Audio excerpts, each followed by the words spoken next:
Welcome back mga kapatid. Tara, samahan nyo na naman ako sa aking maiksing video.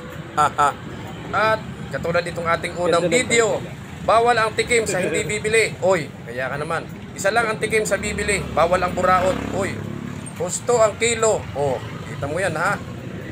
Parehas daw kanyang timbangan. Oo, hindi siya madaya. So siya, sige, bahala na kayo tumingin ng mga presyo ng mga paninda dito sa Quiapo, Manila. No? Update natin ngayon dito sa may Quinta Market. Ayan.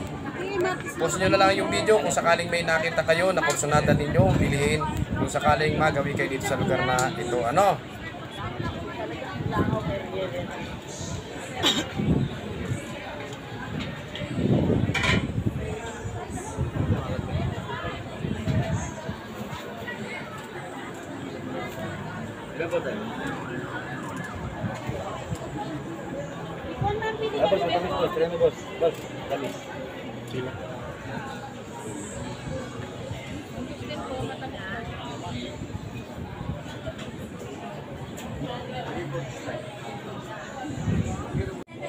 Hindi ka na, sir.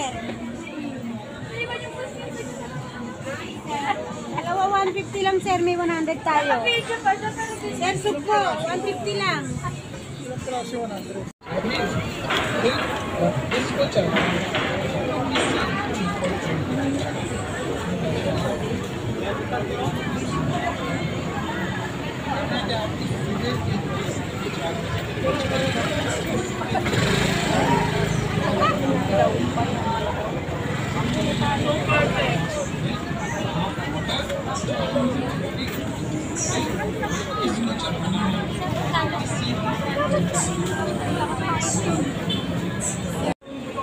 Alin ho? Talaba yan, ano? Magkano din sa talaba mo? Sandaan ng gula. Ayun, nakatumpok. Sandaan yan. Ano yun lang? Tanong talaba. Hindi lang.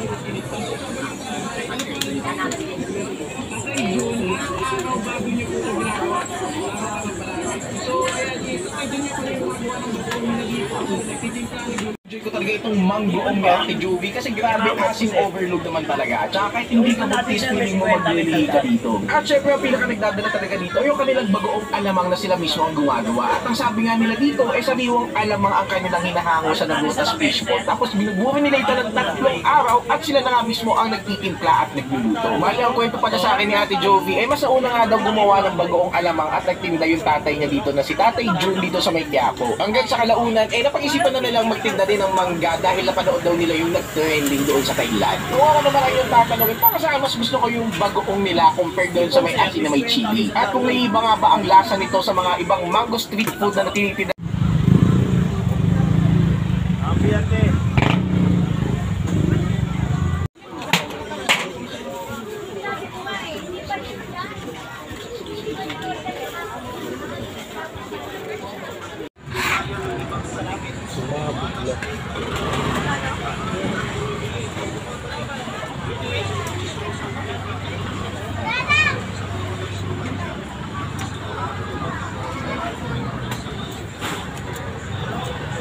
Ang murang saging dito, 50 ang tumpok. Dami yung senyoritas, 50 ang tumpok. Ang mga 2 kilo. Oo, pang ito.